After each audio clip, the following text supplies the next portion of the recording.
Hallie Kessler-Jane Show. Let's talk. And I am Hallie Kessler-Jane. Welcome to my listeners in the United States and around the world. Tune in to the Hallie Kessler-Jane Show at HallieKessler-Jane.com. This week on the Hallie Kessler-Jane Show, a truly fascinating conversation with legendary broadcaster, the anchor of Lou Dobbs Tonight, and the author of the new thriller, Putin's Gambit, Lou Dobbs. I promise this is not your run-of-the-mill interview. And in our second half hour, a discussion on the mental and moral health of the United States with Michelle Dean, author of Saving America's Grace, Rethinking Family Values, Moral Politics, and the Culture War. What does Lou Dobbs really think about Donald Trump? And how do you fix a problem like partisanship? It's always interesting conversation on the Hallie Kessler-Jane Show. Let's get to it. Does legendary broadcaster Lou Dobbs ever sleep? The anchor of Lou Dobbs Tonight on Fox Business Network, Mr. Dobbs has previously anchored Lou Dobbs Tonight on CNN and is a respected voice on politics, economics, society, and business. Dobbs was born in Texas and lived there and in Idaho during his childhood. After graduating from Harvard University, he worked in government and banking before becoming a news reporter for several local media outlets. He had worked with CNN since its founding in 1980, serving as a reporter and vice president. He was the host and managing editor for CNN's Moneyline, renamed Lou Dobbs Tonight. He formerly hosted a syndicated USRN radio show, Lou Dobbs Radio, and has written several books since 2001. His latest is Putin's Gambit, a thriller in which a dangerous alliance has formed between Russian extremists and radical Islamists who want to take over Europe. With a new U.S. president sworn in, who has proven to be weak on foreign policy, and a military stretched way too thin, Putin judges this to be the time for Russia to regain its Soviet empire. Troops mass on the Estonian border, and the only thing standing between them and world domination is a former Marine and his buddies. Let's talk. So, Mr. Dobbs, and I'm going to begin with, I will call you Mr. Dobbs because that's what my late dad would want me to call you. He was your number one fan. It's true. I'm not joking about it. I got involved in a lot of talking about politics because of you. So I just thought I'd throw that in. I got a question for you. I said this it's true. I said this in the intro. Do you ever sleep? I mean, I have never seen anybody work as hard as you do. You really do work hard, and you surely know how to keep yourself busy. And now, a new thriller, a good one at that, Putin's Gambit. I think you're the definition of overachiever. Are you? I don't think so, because I have too much fun. I mean, what I do because I enjoy it. I'm not trying to prove anything. I'm just having fun. I love what I do. I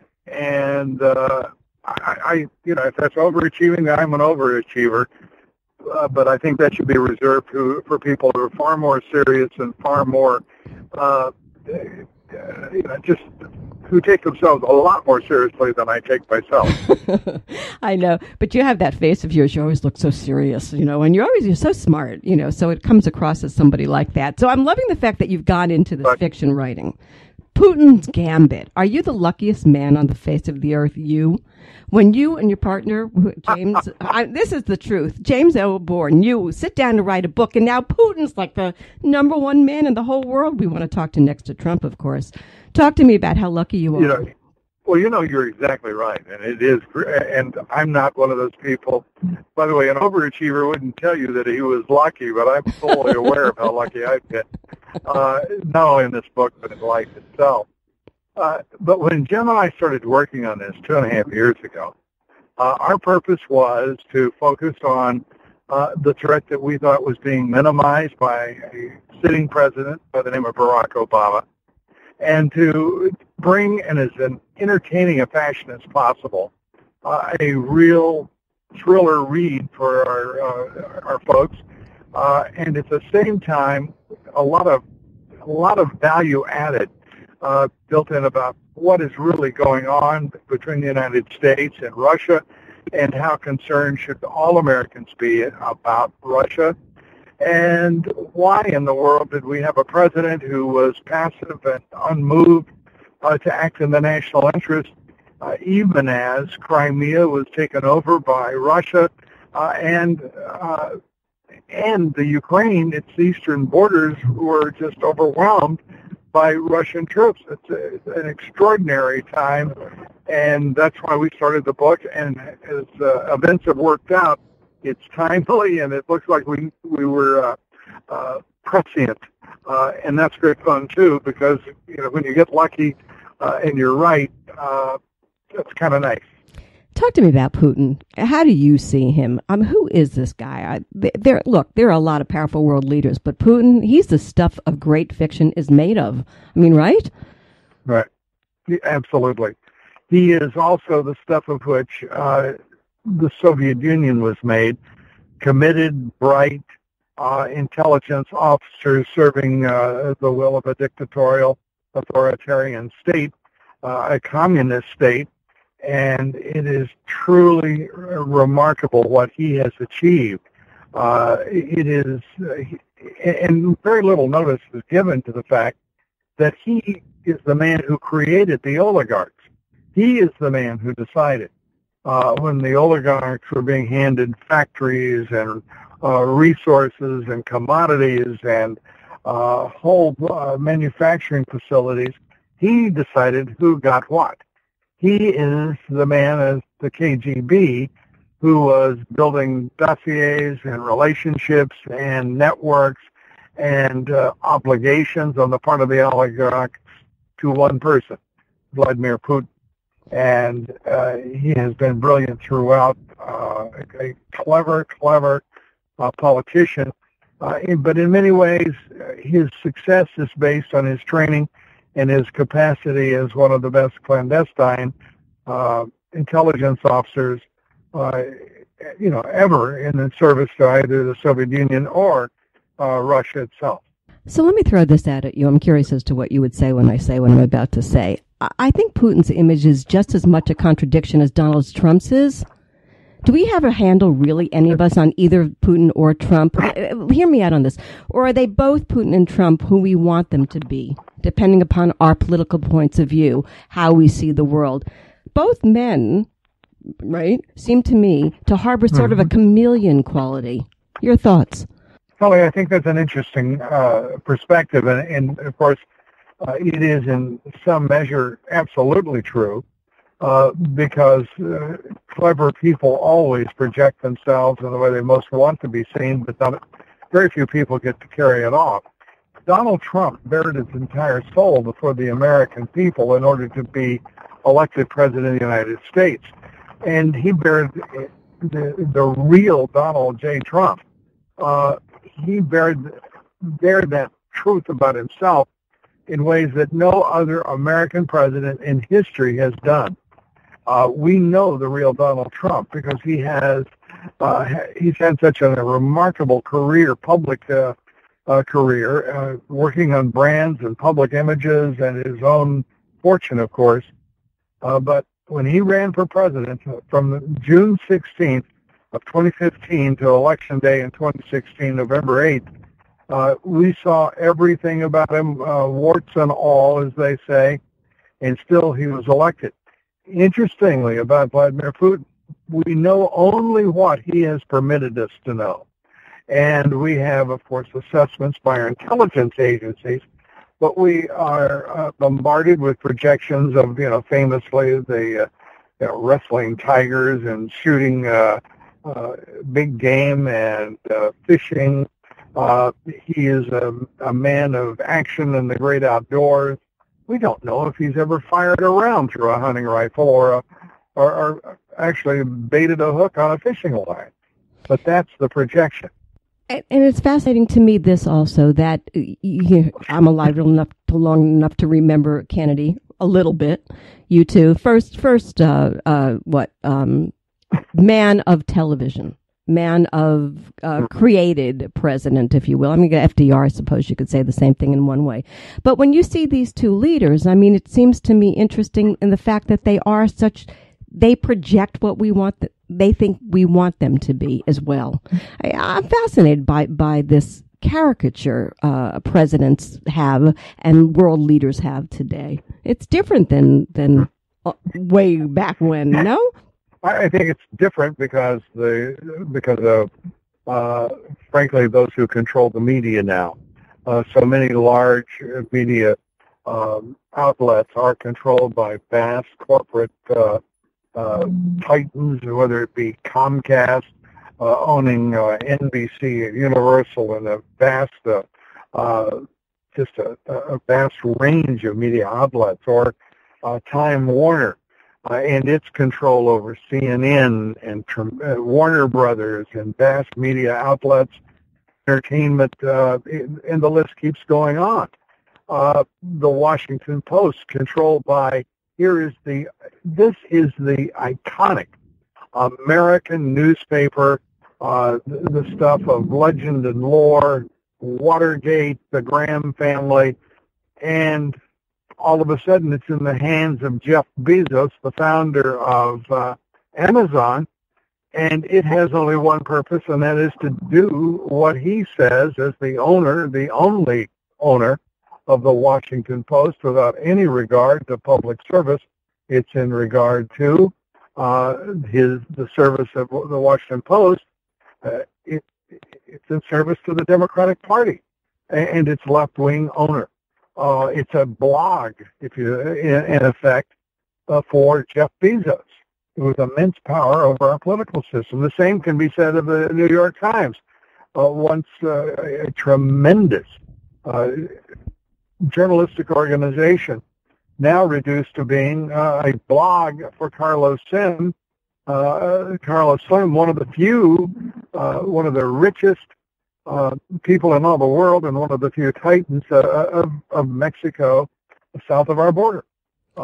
And with its immense impact on immigration policy, border security, and of course trade through NAFTA. So it's a very complicated world now, made more complicated by large owners that if they were anywhere but in America, they'd be called oligarchs, not just billionaires. Can I say Fox News? I mean, there was, you mentioned a lot of the left wing. I mean, let's be fair here, because I think it's going on everywhere, right? It's not just the left wing problem, but it is a problem. No. Oh, you can fight me on this. No, Good. here's the reason, Allie. Okay. You can't say that. I mean, you can say whatever you want, but the reason it isn't true is that Fox News has not engaged in agitprop and has not engaged in subversion of a sitting president. It has not engaged in distorting truth and reality, like, for example, the New York Times, which has had to confess its sins on its front pages or bury them on its back pages, because they have just simply sold themselves out to be the servants of the left, and that's what they've done since they were since the beginning of the 2016 election cycle. So it's not the same at all. Okay, I'll let you say that. I want to argue with you. Look, let's go back to Putin's Gambit. To write a book like this, you had to do a lot of research, and yet every day, I know Sure. you've got to be reading the news every day, reporting the news. You're imbibing as much information as you can possibly keep yourself and your viewers informed with. So that when you did your research, were you surprised by anything that you learned? Oh, absolutely, and certainly by the context of what we were learning. When you start understanding that no military in the world, no advanced military in the world, is keeping pace with Russia's defense establishment, it starts to sober you a bit. When you realize their Navy is being built up to Cold War levels as quickly as can be, and then ask yourself, what would have happened if Hillary Clinton had been elected president? There would have been no increase in spending, no increase in budget, no commitment to military strength. Far from it. We would have continued the slide that was accelerated under President Obama, and I shudder to think what might have happened.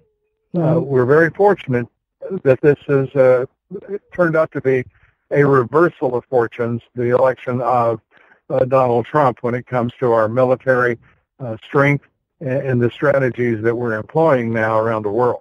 Listen, you're mostly a serious guy. I say mostly. You've written some very serious nonfiction books: Independence Day, Awakening the American Spirit, Exporting America, War on the Middle Class.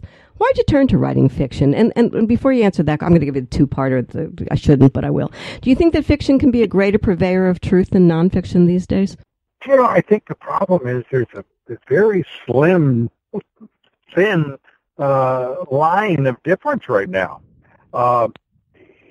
The reality that we are witnessing, the politics, the economics of our time, the political economy.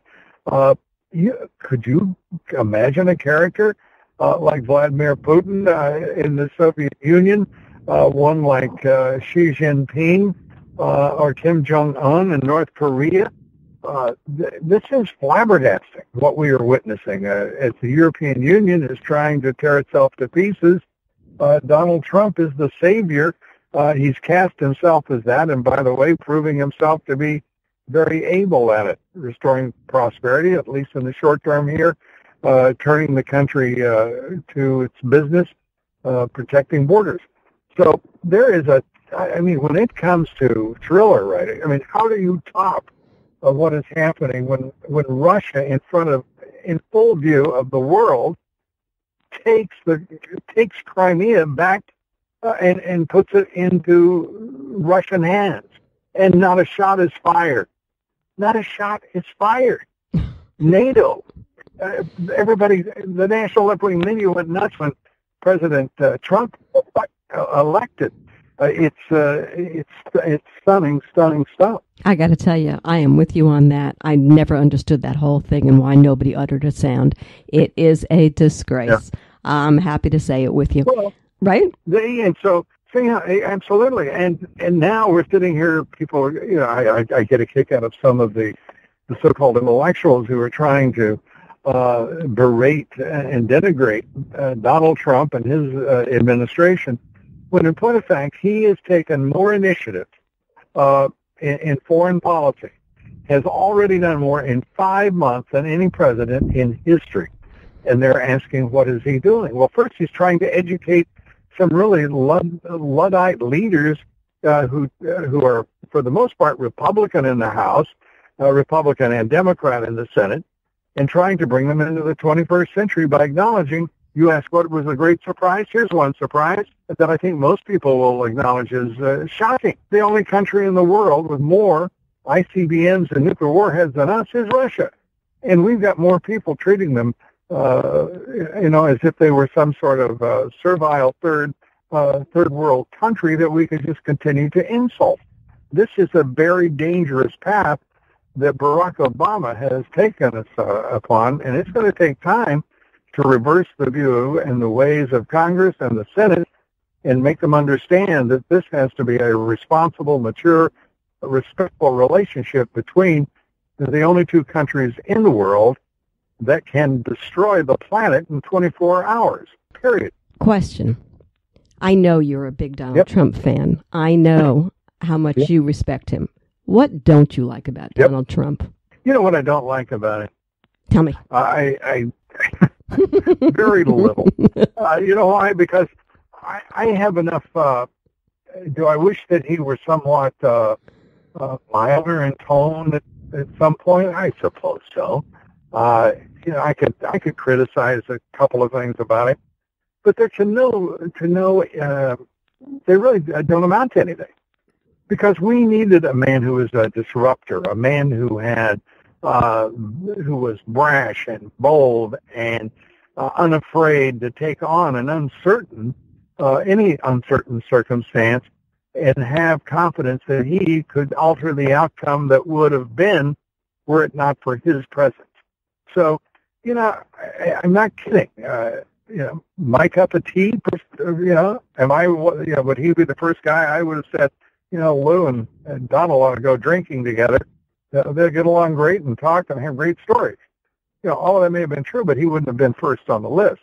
I'll tell you, he's first on my list to be president of the United States because he is following an agenda filled with the issues and the values that matter most, I think, to the country and certainly to me. Good answer. Fair answer. Listen to me on Putin's gambit, because it's a cautionary tale in a great way. Fiction is fact. But Putin manipulating the recent presidential election and Russia's relationship with top American leaders like Mike Flynn and other top-ranking officials. Out of all of this, what's got you most concerned? Well, I'm most concerned by the fact that too many people in the national left-wing media in particular don't even ask the question, how is it that there could be Russian intervention in the elections in 2016 and the Democratic Party make much of it, and the national left-wing media not even ask the question, well, how is it that the Democratic National Committee was permitted to tell the FBI and the Department of Homeland Security under Obama to go away because they didn't want to be irritated or annoyed or distracted by the FBI and the Department of Homeland Security investigating national security issues, including the hacking, the cyber attack on the Democratic servers. This makes no sense. It never has, and yet yet these left-wing newspapers and networks have had not a single question to ask. They haven't questioned Comey. They haven't questioned the special counsel, Bob Mueller, and the obvious conflicts of interest. These are the things that concern me. A moribund national media. It's not serving the people, but only political purpose. So let me ask you this. Does it concern you that the subject of Putin's meddling in the election has become a political football? Shouldn't we as a nation be joined together? Oh, God, I'm not kidding. Will we ever join together in dealing with Putin or anyone who would seek to thwart our democracy? That's got to concern you, doesn't it? It concerns me mightily, and I think it concerns most Americans. But there is that reality staring us in the face, and that is that everyone has chosen sides. This is a battle. This is a struggle for the soul of the country. This is an epic battle the outcome of which will determine whether or not we are a constitutional republic at the end of it, with our traditional, critically important American values and principles intact, or whether we're going to be sold out and our government with us for partisan purposes. I think that one thing that's very encouraging to me is that most Americans are now realizing that the New York Times, the Washington Post, ABC, CBS, NBC News are precisely what we've been told they were. They are conduits for the left. They are agitprop, as I said, and what a miserable, sorry lot they've become. I mean, watch them in the White House press briefing room. They behave like, they behave like animals. They are unmannered. They are petty. They are rude beyond belief. And I don't even know why they're tolerated by the Trump administration. Is patriotism dead? Patriotism is, I'm thankful to say, it's alive and well. You know, you talked about I'm a serious fellow. I'm a serious patriot, I'll tell you that. It's one of the, and I take very seriously the affronts to this country's history, its heritage, its principles, its values, its philosophy, and millions of Americans, all they want is the American dream to be preserved, if not for themselves, for their children. And right now, the people have been squarely in the sights of the privileged, the elites, the established orthodoxy of both political parties and conservatives and liberals alike. You know, it is the shame of it all is that there is a national media that will not acknowledge how important it is for us to reverse these elites, these establishments, and restore the American dream to the people for whom it was created, our middle class, working men and women who aspire to the middle class. But for the first time in our history, more Americans believe their children will not have better lives than they themselves. And that is why Donald Trump was absolutely critical and necessary historically to the future of this country. So you know, Mr. Dobbs, to some you are a crusty, I'm going to say young character. To some too right-wing, to others too opinionated, too conspiracy-oriented. To others you walk on water. But I wonder how many people really know you. Let's talk about those latter people. I think I'm in love. So listen to me. You're a Jersey boy. I'm a Jersey girl. Grew up in New Jersey. Now you've become a bona fide Jersey boy. And you live on a 300-acre horse farm. Giddy up. I love it. That's so great. Well, I'm actually Texas born. I know. I am a country boy. And by the way, when I say I'm a country boy, I'm, as the old saying goes, that's no brag, just fact. And I'm not poor mouthing a bit when I say I'm a country boy. I love horses. I love the country. I love the people who, make up the country folks in this great nation of ours. I love that culture. But I make no apology for living the way I want to, and having been sufficiently lucky to have the means to do so. Why should you? Are you kidding me? I'm a horse farm girl myself, by the way, so I have all total appreciation for where you are. So there you go. But listen to me. Out of that, the horse farm, the writing, the shows, the family, maybe it's country. Right. What's the most important thing to you? My family. There's no question about it. It's God, country, and family with me, and I'm truly that simple. Is my wife?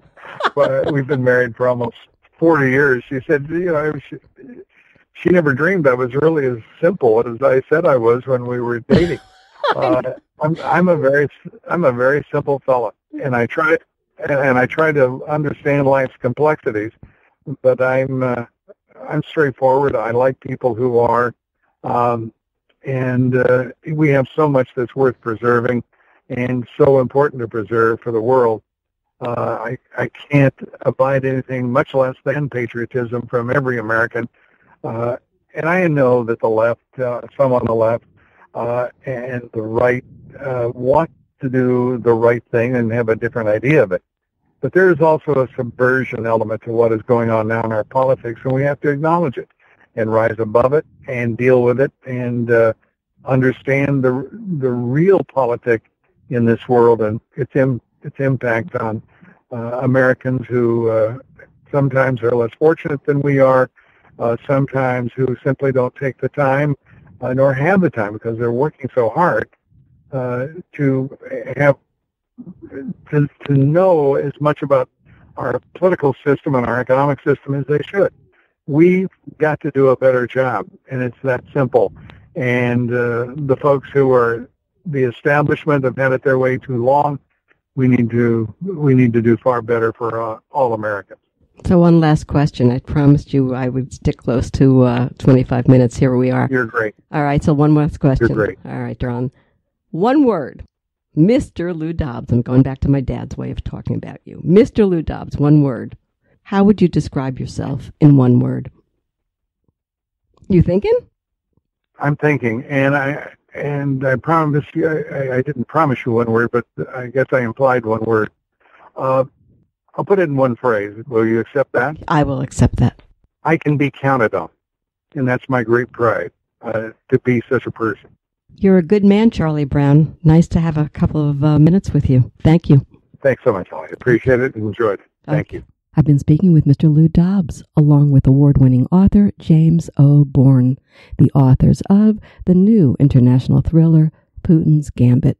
Follow Lou Dobbs on Instagram at Lou Dobbs Tonight and on Twitter at Lou Dobbs. You were listening to The Hallie Casser-Jaynes Show. My guests today are legendary broadcaster Lou Dobbs, author of Putin's Gambit, and Michelle Dean, author of Saving America's Grace, Rethinking Family Values, Moral Politics, and the Culture War. Tune in to The Hallie Casser-Jaynes Show at HallieCasserJane.com. We'll be back in a minute. Stay with us. A message from the American Podcast Council. Hey, everybody, gather around the piano. All right. That sounds fun. Hey, what you listening to? Podcasts. How can I listen to podcasts? Here, let me show you real fast. It's easier than baking a cake. Well, I should hope so. Hey, you know there's nothing on earth like a genuine, bona fide, electrified 3-part podcast? Yeah. That's right. And it seems today, in our troubled world, most people don't know what a podcast is. No! It's true, but you know. Got one in your ear right now. Sure do. So please, help me out. Show your friends and neighbors how to cast a pod. Okay. Then tell the world about your favorite show using hashtag Tripod. That's TRYPOD with a capital T and that rhymes with P, and you know what that stands for. Podcast. Hashtag Tripod. That's TRY pod. Morality, politics, an oxymoron? In her book, Saving America's Grace, Rethinking Family Values, Moral Politics, and the Culture War, author and marriage and family therapist specializing in human development and family relations, Michelle Dean, lends her considerably effective voice to a discussion of morality in politics and culture and the search for a common ground in our deeply divided national political argument. It's a timely conversation relevant in the divisive age of Donald Trump, the darling of the moral majority, the scourge of progressives. The operative question, how did we get here? Where exactly is here, and where does this all lead? Dean's answers are at once surprising and controversial as she defines what the election of Donald Trump says about our values and the state of our union. Drawing on her career as a marriage and family therapist, politics and family dynamics are intertwined. Conservative thinking is reflective of the 1950s model of the family system, although the Leave It to Beaver and the Donna Reed Show portrayal of how things were, according to Dean, masked the reality that was. Has the left been wrongfully maligned by the religious right? Has the left allowed themselves to be blamed for something that is not theirs to own? Mapping out a blueprint for change, Dean challenges the left to construct a new and clear moral imperative, daring progressives to shed old labels and be brave in creating a new moral spine for America. She challenges the right to stop building false myths. Saving America's Grace is about reconstructing a national character that inspires, leads, and creates a new American culture that is smart, strong, compassionate, empathetic, and plays by rules that shed the paternalistic authoritarian religiosity of the past that has divided our dysfunctional nation. Let's talk. Okay, so Michelle, this is powerful stuff you've written, and wonderfully and uncomfortably honest. There's a lot of myth busting in this book. Let's start with Saving America's Grace. An interesting title. Why'd you choose it? Wow. It was one of those titles that just kind of came to me while I was doing something else, probably in the shower or something. And originally, I started thinking about this book way back in 2004 when family values rhetoric was all over the place. And a lot of strategists believe that is what got George W. Bush elected the second time, was wedge issue with gay marriage and then the family values rhetoric, et cetera. And so I thought the opportunity for that had passed, this book. And then when Trump came on the scene and started campaigning, and I saw how he was behaving, and other politicians as well, I realized that, yes, we do still need to have a conversation about character and moral values in this culture. And none of this is graceful. And Lady Liberty really does symbolize, to me, grace, an element of grace. So how the title actually came to me, I think, was kind of an unconscious process, but that's pretty much where you were. Listen, in the intro, you say that the book effectively deconstructs harmful societal precepts masquerading as ethical principles. What are some of the harmful societal precepts masquerading as ethical principles that you address in this book? Because I think if we can name just a few of them, we can take it from there and move on. Yeah. So, for example, we have what has been called the culture war that was going on for decades in this country, trying to create a more moral society is what they claimed that their purpose was. However, in the face of that, we've had people not treating each other very well in the process. And we have to stop and step back and ask ourselves, what is religion all about? What is the culture war all about? What is a moral society? And I believe the bottom line is really the golden rule. And it's something that exists in all religions. There's, kind of elements of it in different religious texts that can be interpreted as something similar to the golden rule. And my hope is that in order to have a society that's well functioning, if we could get back to that, we could be pretty content as people. But can we? Listen, Republicans have been pandering to their far right evangelical base for, oh my God, what? Back to the 80s. The 80s, exactly. Right. And you argued that there's been a devolution of modern conservatism after the Republican Party was infiltrated in the 1980s by the religious right, who cleverly dubbed themselves, by the way, the moral majority, a point you made. Exactly. So speak to me of this and how the left relinquished its moral high ground. That part of the story fascinates me.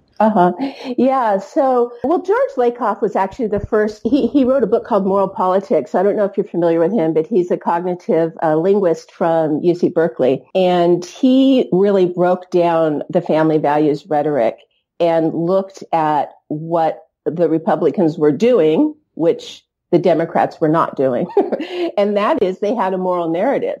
They were telling people, if you vote for us, we will essentially save your children and society and civilization from breakdown. And the Democrats have not had that kind of moral narrative that I know of, maybe if we went way back into history. But currently, that was what I think ultimately didn't allow Hillary Clinton, or the Democratic Party rather, to get very far, because what are we about? And that's something that I really wish that I could get the Democratic Party, people on the left, to start to pay attention to. Rather than resisting Trump, we have to be for something. And what is it that we're for? I think that's a point well made. There's a vacuum, and there's been a vacuum in the Democratic Party for a long time. When you let the other side run with it, exactly, what do you have? And as you say, you have to be for something. You can't be against something, right? And that's where the narrative seems to have gone wrong in all of this. But in your job as a can I call you a therapist? I mean, I'm not sure. Yeah, a marriage and family therapist. So right, and so in that job. As I think something else comes to play in here, and that is, you go on to say that this merger of political and religious forces breached the boundary between church and state established by our Constitution, right? Precipitating an authoritarian crusade.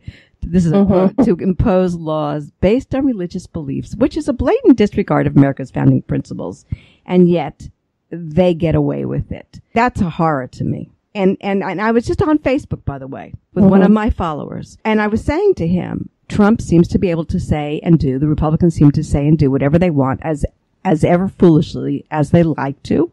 And yet what happens? Nothing. Absolutely nothing. But this has got to do, and I want to go back to family systems, and I'm going to throw this at you. I see the nation as a family system. Absolutely. It might be easy to understand some of the dynamics of our politics if we understand this fight that's going on today between the left and the right in terms of family rather than in terms of national politics. Exactly. And that's why I'm fascinated by what you've written here. Talk to me a little bit about that. That's very astute of you. Actually, well, what we're seeing in our political system today is worse than or comparable to the most dysfunctional family walking into my office. We have a lack of communication. We have power struggles. We have triangulation. We have contempt, criticism, stonewalling, all those things that go into basically destroying family relationships. And that's what we're seeing today. We have all of this conflict and very little capacity for solution or resolution. And we're seeing it from the top down, bottom up, and from the left to right, as well as from the right to left. And this is a new kind of point that I'd like to make that I didn't see when I was actually writing the book. And that is the left also needs to rise to the occasion, because we have seen the left wanting to limit free speech. They've gotten so far left that they've almost become fascist in their, staunch beliefs about way things should be. So I believe that we all on the left and right do need to kind of rise to this higher level of grace, if you will, or being as people in order to resolve the conflicts at hand, because we're not going to get anywhere when we're just focusing on trying to make the other one bad or wrong. That doesn't get us anywhere. So if you're in a marriage counseling situation and you've got your sides on diametrically opposed sides, and being absolutely insane and not listening, which is part of the problem, right? And gosh knows what else. What do you offer as facilitator to bring sides together? Well, so the first question becomes, do you actually want to try to resolve anything? Because if you don't, you're wasting your time and my time and your money. So you have to ask it, what is your goal here? Is your goal to fight, or is your goal to actually resolve something? So if the goal is to resolve something, then the ideal is to try to get each quote unquote side to try to understand. They may not agree, but try to understand the other side's point of view. So again, you don't necessarily have to agree, but say, for example, I'm talking to a friend who may have voted for President Trump. And when I understand, again, not necessarily agree, but when I understand that they voted for him because A, they believe our political system needs to be shaken up in a dramatic way.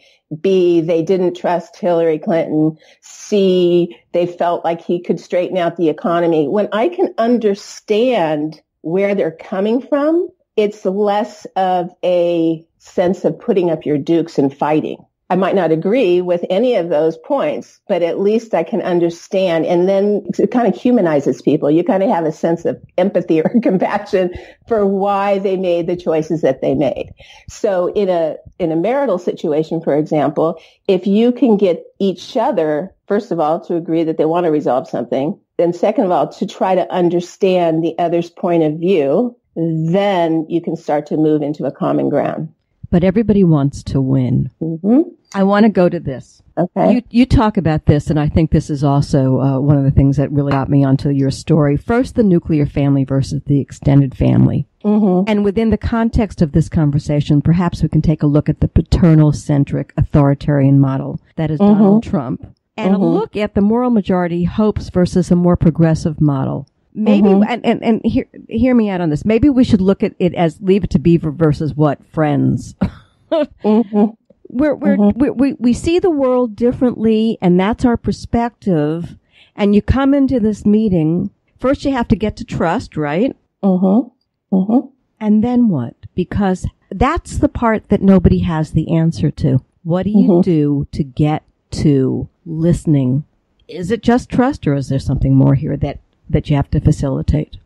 Well, as I mentioned in my book, it boils down to, the kind of the fundamental thing is the choices that we make are based on fear or love. I know this sounds a little bit woo-woo and out there, but oftentimes we can make a choice either based from fear or from love. And the use of the word trust is a good one, because you do have to trust that you're not going to be taken advantage of, or things aren't going to always be the other person's way. And what you were getting at with the Leave It to Beaver versus the Friends model, are you saying that there's some people who, kind of hold each of these models dear to their heart and they don't want to see it a different way? I see that people seem to get caught, they're caught in their myth, a word you use throughout the book.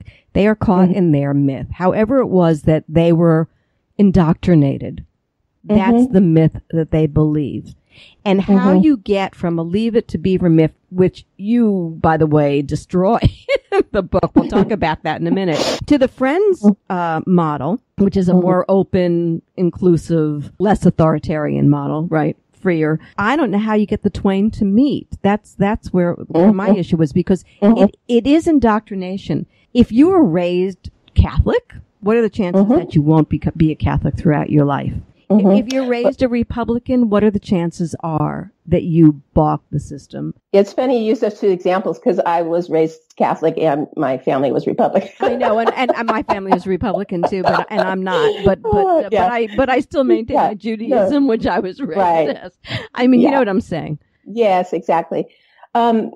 Well, and that's the big struggle here. And what I was trying to do with the family values piece, because this is really the heart and soul of what I'm about and what matters to me, is how are we going to have families that are healthy, sound, happy, well-functioning, and raise children who can optimally develop. That is, my background's in human development, family relations. That is the heart and soul of really what I'm about and what I began to do with this book. And so what I say is, okay, can we agree that we have a common ground in terms of the goal? What is our goal? Our goal, as most families I would guess, is that they do want to provide the best that they can for their children to, help them optimally develop. And so what I say is, okay, if this is your goal, we need to look at what it takes to get there. And those are the values we need to hold. And I do bust a lot of myths in terms of how do you raise moral children? I say it's not about religion, and that just blows people's minds. And it's about creating a sound sense of themselves and having the children learn, which we all naturally have at infancy, is this capacity for empathy. We need to have empathy in order to be moral people, because with that, all right. So anyway, what I try to do is like, and I don't know how many people I would kind of bring over to my side, if you will. But what I'm saying is, if your goal is to have this, if your goal is to have well-functioning children, we need to look at what the research says on what it takes to get there. And it's not what the religious right has been claiming is necessary to raise healthy children. You want to go further with that? And okay. So specifically, kind of one of probably the most outrageous things I say is we don't want to raise children to be obedient. What? What do you mean by that? And I say we need to raise children to be cooperative. And the difference is with obedience, I talk about it as kind of an outside in. It's kind of a force. There's, kids will behave in order to not get into trouble, in order to get these certain rewards. And what happens if they, don't have somebody looking out over them that's going to, have them get into trouble if they don't do the right thing? A test of character truly is, what do you do when nobody's watching? And when we raise children to learn how to be cooperative, to have empathy, it's from the inside out. It's people do well, do right, do good because they want to. And essentially, because we're hardwired to connect, we know this from neuroscience, we are hardwired to connect with other people on an empathic, emotional level. Because of that, when we do right by others, it feels good to us. So how do our politics become the exact opposite of that? I see great joy every day on Twitter and in Facebook where everybody is doing everybody else in. I know. There is so much anger, so much hostility, so much, I'm looking for the word and I'm not even sure I'll ever find it because it is something you don't see anywhere else but in this political discourse that we have thanks to social media. What's that about? Where's that coming from?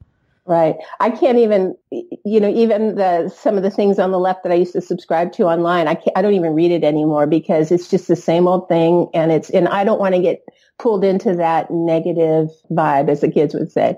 So your question was, what is that about? Yeah. What is that about? Yeah. So I talk about, in this culture, I think that in our quote, pursuit of happiness, we've taken a wrong turn somewhere and we have not learned, or we have not stayed true to that which makes us most fundamentally content and happy as human beings. I think we've gotten off track in a society that values all these things externally.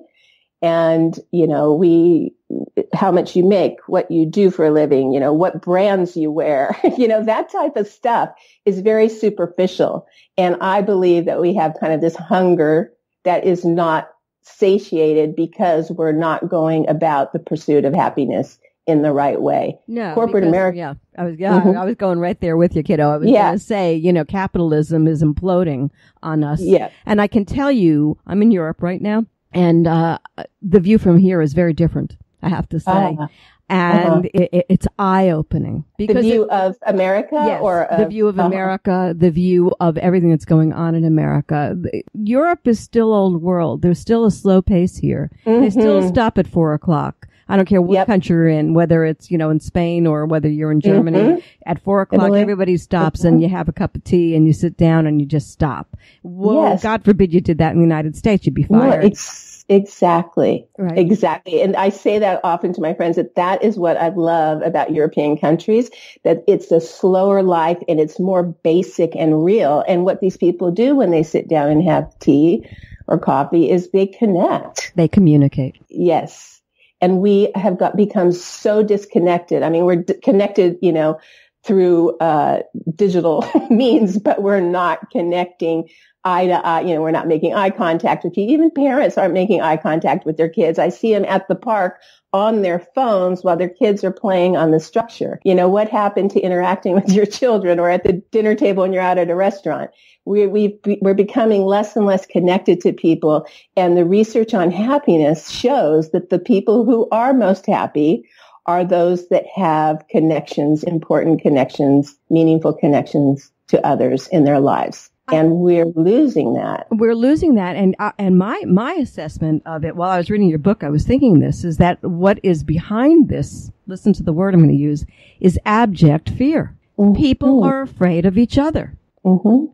I think that in a free society, as happened in the 60s, and we all run around, and we've had this conversation on my show before, by the way, there's a price to be paid for all that free love that we had. You think that it's okay. It's not. It leaves scars. I think people are very scarred today.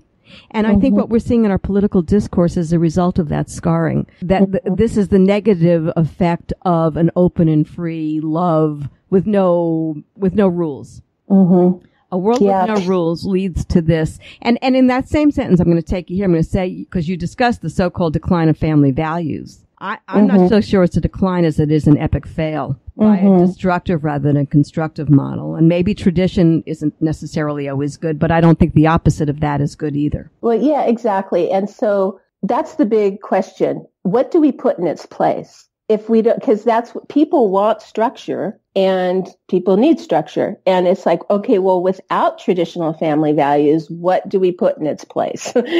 What I suggest we put in its place is not quite as black and white as the traditional family value model, but I'm suggesting that we have to look at the quality of our relationships with one another. And it's about getting rid of that scar tissue.